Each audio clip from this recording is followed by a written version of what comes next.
Coming up, artificial intelligence and the future of food, and the case against cultivated meat bans. It's episode 41 of Omnivore, from the editors of Food Technology Magazine and the Institute of Food Technologists.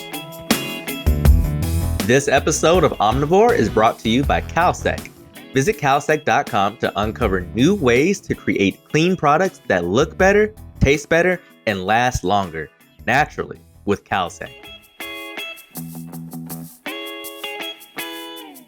Welcome to Omnivore from IFT and Food Technology, where we explore the intersection of business, science, and technology in the global food system. I'm Bill McDowell. The potential for artificial intelligence, and in particular generative AI, to revolutionize the prediction, discovery, design, and optimization of food innovation is immense. In one of the keynote sessions at last month's IFT First annual event and expo, a panel of experts explored the synergies between AI and the global science of food community. Food Technology's Deputy Managing Editor Kelly Hensel spoke with one of the panelists, Justin Hahnemann, who leads worldwide retail and consumer goods go-to-market at Amazon Web Services, about the potential impact of generative AI, the challenges in adoption, and use cases for the food industry. Earlier this summer, Food Technology's editor-in-chief spoke to food futurist Tony Hunter. And as you might expect, AI did come up during the conversation. Anything involving the future is, of course, going to bring up AI. And Hunter said that any company that doesn't have a definitive AI strategy by the end of 2024, he believes will be so far behind that they may never recover. And I wanted to get your thoughts on that. There are three categories of companies, I'll say. And if you think about my role, I lead worldwide retail and consumer goods go to market here at AWS, and starting there, right? And we work with every day, like I'm on calls or in person with some of the largest retail brands and largest consumer goods brands, and also the startups, which is fascinating. So just to give you some groundwork, right? For some, they already had machine learning expertise on staff. They had maybe clean data in the startup space, digital native brands, that kind of thing. Yeah. They were able to very quickly start testing and using large language models and foundation models. And so I would call those early adopters. Then there are others that maybe had to lean into a consultant, or they didn't have the staff or the technology or the knowledge, because not everybody has a significant staff of people, especially in the machine learning space. You know what I mean? And so for them, they're testing, maybe they're just getting started with some use cases. And I would say earlier days. And then, so that would be bucket number two, kind of fast followers. And then I would say the late adopters would be bucket number three. And for some, it could be, you know what, guys, not so sure about this AI thing. Or our business has grown just fine. We don't need that. There are a couple of companies that I think you'll find that are outliers that would say that for the vast majority, they recognize this as a game-changing technology. They recognize the need to have clean and available data, and they're in testing. And this is not an IT thing. This is business and IT. So, when you think about those that are, I'd say that kind of first group, I mean, those are some of the characteristics that you'd see, in that area. I wouldn't put some sort of timeline on it. Here's why I say that. 14 months ago, most people didn't even know what generative AI was. Yeah. Most people, okay? Mm-hmm. 14 months ago, if I said the words to you, large language model, foundation model, or prompting, you would go, I don't know what that is. And oh, by the way, we are now calling all of it AI. And within that, there's machine learning, there's natural processing, there's generative AI. AI has been around since the 50s.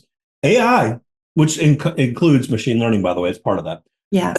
It's already being used by many companies in their production processes and in the food safety world for quality inspection, personalization on Amazon.com, how we do forecasting, how we move our robots around fulfillment centers. That has nothing to do with generative AI. For generative AI, what do you see as its ability to play a role in food science, or how is it already impacting food science? So a couple of ways to think about it. You could think about generative AI as, first of all, the ability to use these models to go through large data sets very quickly is significant, right? So you could see use cases in the food production and food science space upstream in literally the sourcing, the development of crops and agriculture. There's already significant AI, by the way, being used there, but generative AI could help in that space. It could help in the production process, like how you take product and manufacture a finished food product. Generative AI could help in reducing waste, if you think about food waste and whatnot, and enhance product quality. There are a number of areas where our customers in the food space are already testing these models out to see, hey, is it valuable here? Is there a use case here? Is there a value from using generative AI in this use case, Right. or not?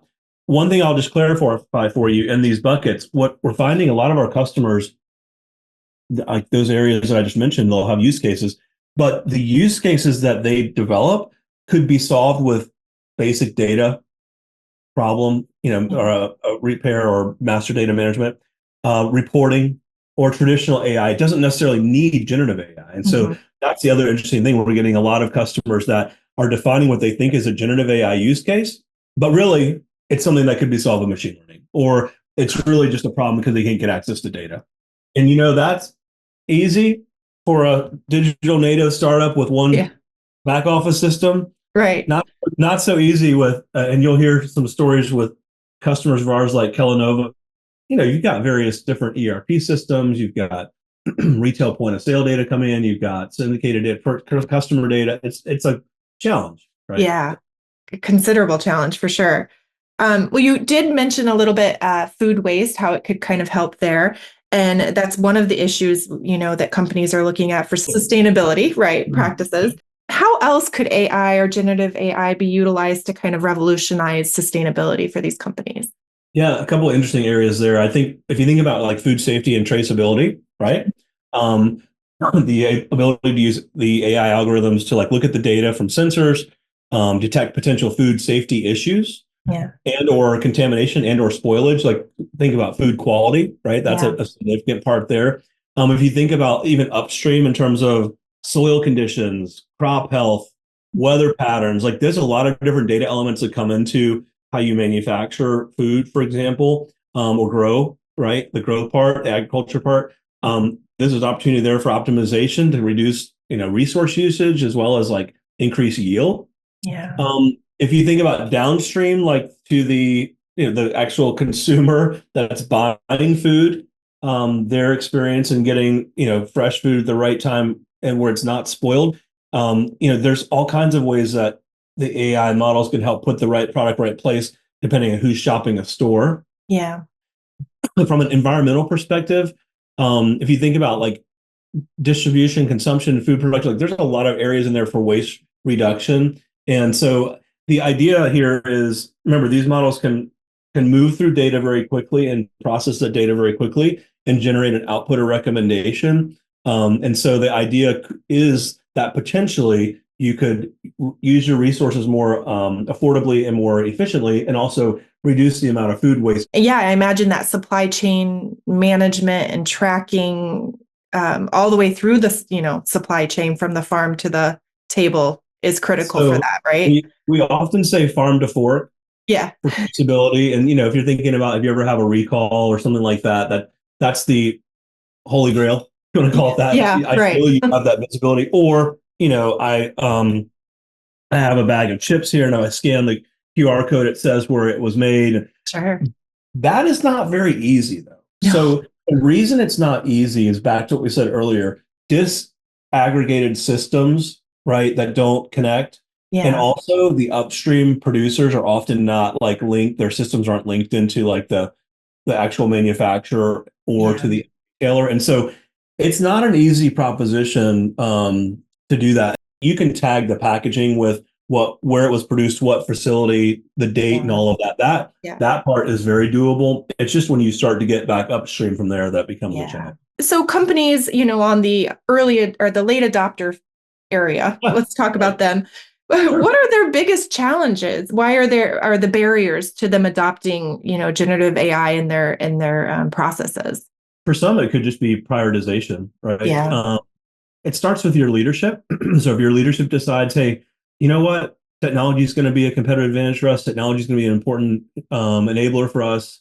The second is then having a defined goal or a set of projects that are going to be viewed by the leadership and owned by the leadership, where there's someone that says, I own this, and here's what we're going to do and by when, and here's what we're expecting to get out of it, putting budget against it. And then a good set of metrics and numbers so that you know how things are performing. The nice thing with, for example, if you tested out some of the use cases with generative AI, like if I demoed for you right now some of the use cases, you could see literally in minutes, days, like you can test out like some of your data on these models very, very quickly and decide, I think there's something here or there's not. Yeah. So the ability to test and learn very quickly is something really interesting. What I just shared with you doesn't require a lot of investment, except for the part about having a flexible data environment, which at first you could have a cloud instance and start putting data there and testing out some of these use cases and then accelerate your move to cloud. Well, I'd love to get into a couple use cases. What use cases are real versus ideal in the industry? Here's the thing. There's a lot of excitement, right? And then I think there's now starting to be, I don't want to say confusion, but everyone's eager to know like what's really working. Primarily, when you think about like food and beverage, like the areas where we're seeing significant like effect with generative AI from the use cases is in marketing and sales and like digital commerce or customer experience. That would be first and foremost. I mentioned images, so this is a whole other area on the creative side. I find this to just be like a potential disruptor and game changer because of how good the image models are and like the accuracy, the ability to take product and put it in different environments you would not even know. And I worked for Coca-Cola for 10 years, so I know how it used to work. Call agency, big meeting, kickoff, tell you what you want. They go away for 4 weeks, come back, show you a bunch of images, and argue over it. Like in minutes, I can do what took weeks and hundreds of thousands of dollars, right? So agencies, their roles are changing dramatically. Consultants, their roles are changing dramatically. But images are extremely tight and very, very good quality. The models are only getting better. The ability to do like, sell if you're selling shelf stable food online, the ability to do like titles, bullets, descriptions, AdWords. And then I'll throw out one more, like especially as it relates to food, but I think upstream, like sourcing, procurement, looking at contracts, sifting through all those contracts. There's a lot of text. Yeah. The ability to make sense of those contracts in a way that helps with purchase price variance, price variance, payment terms. Those types of things, I think, is a really interesting use case. I'll throw out one more. We have a big food service customer that's using generative AI to put the right information in the hands of their route drivers and delivery agents and store salespeople in a unique way. These are all real use cases. So pretty cool. What I would say, areas that are challenged right now are where you need to make sense of multiple inputs. So like in demand planning or forecasting or automated replenishment, like I've got to pull data from multiple systems and make sense of it. Models are not so good at that yet, but they will improve over time. Again, 14 months in, the quality that's already here with these other use cases is incredible. Justin Hahnemann leads the worldwide retail and consumer packaged goods go-to-market team at Amazon Web Services. He's also Amazon's worldwide segment leader for food and beverage. For more on the AI keynote panel and a full wrap-up of events at IFT First, visit iftexclusives.org and watch for the September issue of Food Technology. We'll be back with more Omnivore in a moment, but first, this word from our sponsor. Ready to discover what's naturally possible? Food and beverage brands are uncovering new ways to create clean products that look better, taste better, and last longer, naturally, with Kalsec. Since 1958, Kalsec's food scientists have been helping brands transform their products with technology for natural color, elevated flavors, and safer extended shelf lives. As dedicated partners, Kalsec is there to guide you the whole way. Visit their website at Kalsec.com to connect with the Kalsec team and find your path to natural products your customers will love and trust. Welcome back to Omnivore. I'm Bill McDowell. Longtime vegan and passionate advocate for humane treatment of animals, Paul Shapiro is an author, podcast host, and CEO of the Better Meat Company, an ingredient supplier for meat alternatives and hybrid meat products. In this segment with executive editor Mary Ellen Kuhn, Shapiro offers his take on the future of meat and why he believes bans on cultivated meat production, like the recent one in Florida, are innovation crushers. You're a vegan who's written a book about the origins of cultivated meat. You're also CEO of a company that makes a mycoprotein meat alternative, and that can be used in both animal-free and hybrid products. So tell us a little bit about how you got to here. Mary Ellen, it's great to be talking with you. Thanks so much. I grew up with a real love for animals, and when I was 13 years old, one of my friends showed me a videotape of what happens to animals who are used for food. And I got to tell you, Mary Ellen, I was shocked. I could not believe what my eyes were seeing. And I won't describe the cruelty to you because it will make people stop listening, but I'll just tell you that it was very disgusting to me. And I kept thinking when I was watching this video, what if those were my dogs? And at that time, I wasn't really sure what to do. So I began volunteering at various animal welfare organizations. And I came to work professionally in the animal welfare movement for about 2 decades. And I eventually came to realize, though, that probably food technology and food innovation were going to do more to help these animals than what I was doing. And so that's what led me to write the book, Clean Meat. And I'm very happy that you're reading the book. I'm honored. But the book is called Clean Meat, How Growing Meat Without Animals Will Revolutionize Dinner in the World. And it tells the story of the innovators, the entrepreneurs, the investors, the scientists who are all racing to commercialize slaughter-free meat. And I truly believe that through food technology, that we can create a better food system that has less toll on the planet, less toll on animals, and is better for us. And importantly, tastes fantastic. So that's what led me to write the book and eventually start my own company in the alternative protein space as well. Well, clearly it's something you're passionate about, and I've got to give the book a big thumbs up. Just started it, but I'm loving it. All right, good. Thank you.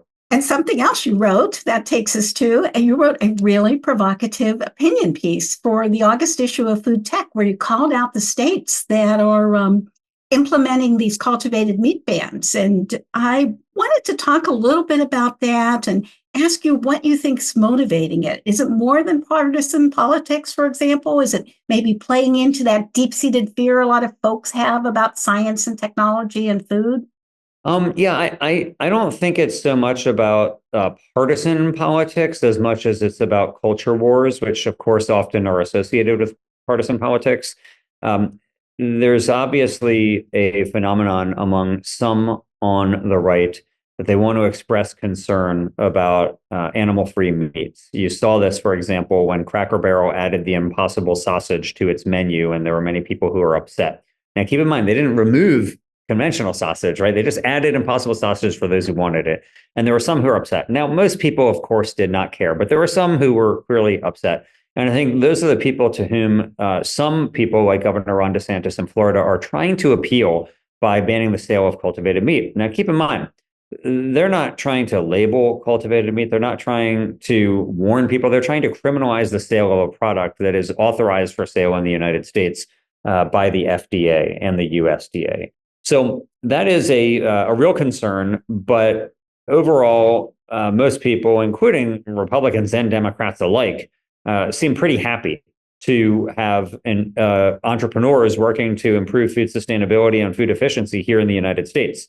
Keep in mind, we've already lost when it comes to where we produce, for example, our semiconductors, right? Like right now, we're spending billions of dollars to try to onshore semiconductor manufacturing in the United States because we get all of our semiconductors from Asia right now. Similarly, we get nearly all of our photovoltaics, our solar panels from Asia, right? And so now through the Inflation Reduction Act, we are paying billions of dollars to try to create that infrastructure here in the United States to make our own clean, renewable energy. Well, is the same thing going to happen when it comes to clean protein? We know that Asia and Israel and Singapore are racing right now, racing to have their own types of domestic alternative protein industries because they think it's going to be the most efficient way to produce protein in the future. Whereas in the United States, what are we doing? Well, you see some states like Alabama and Florida banning the sale of these products. I mean, it would be similar to having Blockbuster Video in the year 2000 lobbying to ban streaming because they were afraid it was going to cannibalize their core business. In fact, that's of course not what happened, and we're now very happy to stream. We consumers are better off for it, and we consumers will be better off by having a more diverse set of protein options in the marketplace, some of which will be more sustainable and more efficient than the options that we currently have too. Well, one of the interesting things you pointed out in your op-ed piece was that the CEO of the Meat Institute, which is a trade group for conventional meat, lobbied against that Florida ban. So was that surprising to you? The North American Meat Institute has been pretty welcoming of the cultivated meat industry. In fact, so I would say it is not surprising to me, at least, because I know that the North American Meat Institute has not taken an adversarial approach to the cultivated meat industry. Think about it like this, Mary Ellen. Go back to the film wars of the 1990s. We had Kodak and we had Canon, and they're both vying for supremacy in the film market. They each knew about digital film, but Kodak was concerned it was going to cannibalize its core business of dark rooms, chemicals, gelatin film, and so on. Canon thought, well, it may cannibalize our core business of print film, but we think it's the future, and so we're going to embrace it. And we all know what happened in the end. Kodak went bankrupt. Canon became the largest manufacturer of digital cameras on the planet. The product is still the same, right? A photograph still helps you capture your memory. It's the same experience for the consumer, just way more efficient. Instead of waiting hours or days to get our film, to see our photos, now we get it instantly. But it's the same thing. You're capturing your memories. And the same is so here. You're still going to have meat. People will still be able to enjoy the experience of eating meat that people have enjoyed for thousands of years, but it'll be done in a way more efficient way. And you have some in the meat industry that are more like Kodak. They want to fight it. They think it's going to cannibalize their business, and they're trying to suppress this before it even gets out of the cradle. However, you have others in the meat industry who are far more forward-thinking and are willing to embrace innovation, embrace efficiency, and get to a place where they're going to say, hey, this is going to be part of the future of meat, and so we should embrace it now rather than have it throw us under the bus. Well, I like these analogies that you're bringing in from history, because what do they say? That people that don't remember history are doomed or destined to repeat it? So sadly, I think there are some in the meat industry who are destined to repeat the mistakes of Kodak, but I think there are many who actually appear to be poisoning themselves far more like Canon. Well, let's go on with this thought, looking into the future. I'd really love to get your perspective on the future of meat. So could you break it down, how you think it's going to break out in, say, the next decade? Conventional, plant-based, cultivated, hybrid. Yeah, so I think hybrids are going to take off very quickly. Already, Purdue, the chicken company, has a hybrid chicken nugget called Purdue Chicken Plus. We at the Better Meat Co. supply them with the material for that. And the fact is that hybrid meats, I think, are going to play a much bigger role in the future, in the near future. By hybrid, I mean combinations of actual animal meat along with plant-based or fungi-based proteins that will go into the animal meat to make a better product altogether. Moving further along, though, I do think that you're going to see fungi-based meats taking up a bigger share of the alternative protein pie. If it can scale in the way that the companies like the Better Meat Co. are trying to accomplish right now, it'll provide a better experience, meaning better taste and texture, better nutrition, and a cleaner label for plant-based meat. So mycelium can be grown in such a way that you end up with a single ingredient, whole food, all natural protein that can mimic the experience of eating meat in a way that plant proteins typically do not. And so I think that mycoproteins are going to play a much bigger role in the alternative protein industry in the years to come. And then if you move into the 2030s, yes, I do think that cultivated meat will be playing a bigger role then, but not until then. I don't think that cultivated meat is going to really be making any big dent in the market for the next several years, largely because it requires large-scale biomanufacturing facilities that don't yet exist. And even if they were being constructed today, which by and large they are not, but even if they were, it still would take years before they were able to come online and start supplying a reasonable amount of volume. How about who will be eating these products? Who would you see being, say, the early adopters of cultivated meat? Well, the focus groups and polling that has been done on this are quite riveting. So basically, men are far more eager to eat these than women, and meat eaters are far more likely to eat it than vegetarians. So vegetarians are, generally speaking, less interested in eating cultivated meat than meat consumers are. And for whatever reason, men seem to have less of a concern about these so-called novel foods than women do. So, of course, it doesn't mean no women will eat it or no vegetarians will eat it, but by and large, those are the way that the data point to right now. Well, that's interesting how you're breaking out those niches. So it seems like there's perhaps a definite place for people that really like plant-based. Yeah, I mean, I think for the average meat eater, they're not so much caring about whether an animal was slaughtered for them or not, right? Like you walk into a room, you flip on a light switch. Most people aren't sitting there thinking, oh, I wonder, did this light come from coal or wind or solar or oil? Like they just want light in the room, right? And I think the same is true with most meat consumers. Most people, when they're eating meat, aren't thinking, I'm so happy an animal was slaughtered for this, right? They're just thinking, I like the taste, I like the texture, it makes me feel good, and I could afford it, right? And I think the same will be true when alternative meats have actually reached price parity and taste parity with animal meat, because people will eat it and think, okay, well, it tastes great, and it's actually cheaper or cost effective for me in some way, and I think it's better for my health too. So why wouldn't I switch? Now that doesn't mean everybody's going to switch, but that said, I do think that there will be a lot of people who will be perfectly content to consume animal-free meat when it does taste as good and is as costly as is cost effective. Well, are there some technologies that are going to make that possible that you're aware of? What are you excited about right now? Yeah, the biggest cost of producing these types of foods generally that are made through cultivation is the cost of what we call the feedstock. It's actually similar to animal agriculture. So, if you're raising chickens, the biggest driver of your cost is basically the corn and the soy that you're feeding to your chickens. Similarly, when you're growing microbes, the biggest cost is what you feed them. And so making efficiencies in that are going to really help. Now, to go back to the chicken example, chickens today are slaughtered at about 40 days of age. However, if you go back 50 years or so, it was more than 100 days before they reached slaughter weight. And if you go back, let's say, thousands of years to the original red jungle fowl from whom today's chickens are domesticated, they would be, months and months and months before they would be full grown and what anybody would actually want to eat. And so the point is that through centuries of domestication, we've created chickens who grow much, much faster and are far cheaper to produce than they were centuries ago. Similarly, we currently, like at the Better Meat Co., we are trying to do the same thing, but with microbes. We have wild microbes that we are seeking to domesticate. We're getting them to grow faster, to accumulate protein faster, and so on. And through those types of microbial domestication events, we will get to cheaper and cheaper prices. And so that could be through feed conversion, for the efficiency of feed conversion. It could be growth rate. It could be through fermenter design and so on. But these will all help to drive down the price over time. So is it happening pretty fast? It's happening fast, but it should be happening faster. So we really do need some type of government support to help this happen in the same way the government right now is paying to put up semiconductor manufacturing facilities in Arizona and Texas, in the same way the government is paying to put up wind turbine production, solar panel production here in the United States. It also should be helping to put up biomanufacturing facilities for animal-free proteins. We don't want to lose this race to Asia or Israel or other countries that are really prioritizing food efficiency campaigns right now. We should be doing the same thing here in the United States. And there are many ways that we can try to recreate the meat experience without animals: plant-based proteins, animal cell culture, microbial fermentation, and so on.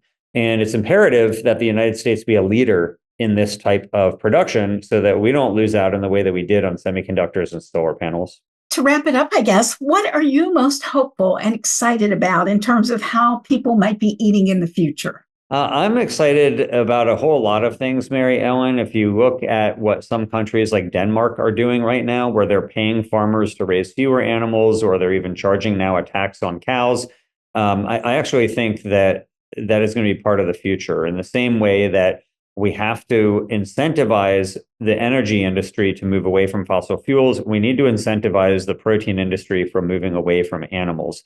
It should not merely be left up to these entrepreneurs and startups to try to bring down the cost of their products. We should also internalize the cost of the products that we're seeking to displace. And that type of internalization, I think, can be quite important in the marketplace. So that's one thing that's exciting me. And I think also the rise of mycelium or mycoprotein is another thing that excites me, because it's an entirely new way to make animal-free meat experiences. Instead of just extruding plant protein isolates, we're actually growing whole food, single ingredient, all natural products.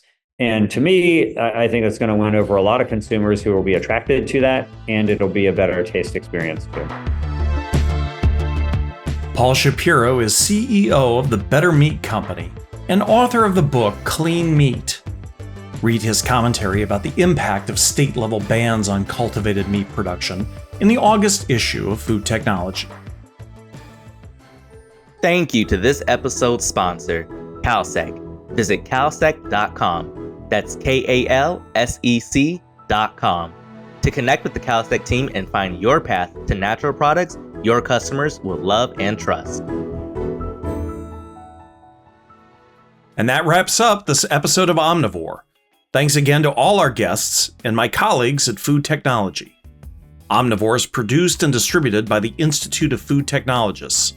If you enjoyed today's show and want to learn more about Food Technology Magazine or how to join the conversation by becoming an IFT member, visit ift.org/membership.